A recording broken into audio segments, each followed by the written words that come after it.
We are going to start now with chapter 8 is brave deer, यानी एक बहादुर हिरन जो था उसके बारे में पढ़ते हैं। मैनी एनिमल्स लिव्ड इन अ जंगल, यानी बहुत सारे जानवर जो है जंगल में रहते हैं। Lions, elephants, hens, fox, deer and monkeys were some of them, यानी ये सभी जानवर जो है वो जंगल में रहते हैं। A river flowed through the jungle, thirsty animals drink it's clear water, यानी नदी के किनारे जंगल में एक नदी थी, पास में ही सभी जो प्यासे जानवर थे वो इस नदी का साफ पानी पी लिया करते थे। One day a deer came to the river, एक दिन एक हिरन जो था वो नदी के पास आया।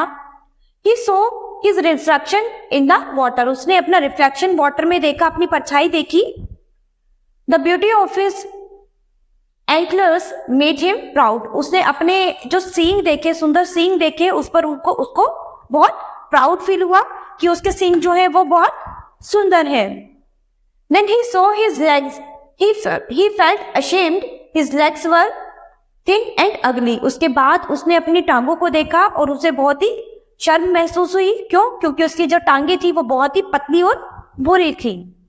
Suddenly he heard the barking of dogs, he was afraid, he knew that they were part of some hunting party, यानी उसके बाद उसने कुछ कुत्तों के भौंकने की आवाज सुनी और वो डर गया। उसे लगा कि शायद ये कोई शिकारी है जो मुझे पकड़ना चाहते हैं। If they catch me, they will kill me, he said to himself. He ran to save his life. उसने सोचा कि अगर ये मुझे पकड़ लेंगे तो मुझे मार देंगे, और उसने क्या किया, वो बहुत तेज, मतलब उसने अपनी जान बचाने के लिए सोचा और वो वहां से भागा। As he ran in fear, he ran into some bushes. His long and beautiful antlers got caught in them. वो जैसे ही भागा तो आगे किसी पेड़ में उसके जो सींग थे, सुंदर सींग जो थे, वो उलझ गए।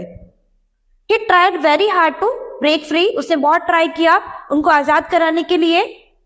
The deer could hear the barking dogs come closer. उसने तो हिरन जो था उसको लगा कि कुत्ते जो है भौंकते भौंकते बहुत उसके नजदीक आ रहे हैं, जल्दी पास आ जाएंगे। He thought that his end has come.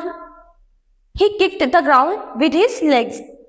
यानी उसको लगा जैसे ही वो कम पास में आ जाएंगे, उसको बहुत डर लग रहा था, उसने क्या किया, अपना पैर जोर से जमीन पर मारा और उसके जो सींग थे वो वहां से फ्री हो गए।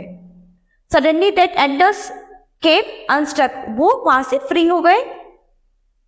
He took a deep breath and ran. उसके बाद उसने तेज सांस ली और भागा। His long and thin legs helped him running fast. उसकी जो पतली टांगे थी उसने उसकी मदद की उसको तेज भागने में। Soon he was safe and away from the hunters. जल्दी ही वो बहुत सेफ हो गया और शिकारियों से दूर चला गया। Now the deer understood, in place of being ashamed, he was now proud of his thin legs. इसके बाद हिरन को समझ में आया कि उसकी जो पतली टांगे थी उसकी वजह से ही वो इतने अच्छे से भाग पाया। अब उसको अपनी पतली टांगों पर कोई शर्मिंदगी नहीं है, वो उन पर बहुत ही प्राउड फील करता है।